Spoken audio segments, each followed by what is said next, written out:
parlamentdə müəyyən bir hökumət saatı müəyyənləşdirək və ayda bir dəfə bir hökumət üzvü suallarımızı cavablandırsın.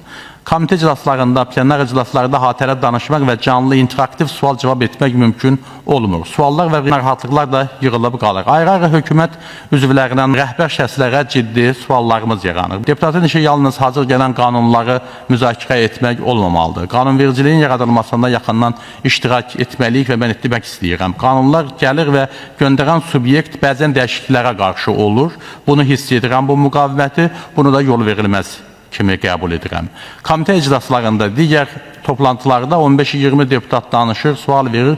Bəzi suallara bir neçə cümlə ilə argumentsiz cavablar verilir, çox suallar cavabsız qalır. Aidiyyatı vəzifəli şəxslə qovluğunu götürüb gedir. Elə bil notariusa təsdiqə gəlmişdi. Kim düşünürsə ki, parlament notariusdur, ciddi yanlışlığa yol verir. Bu belə deyil.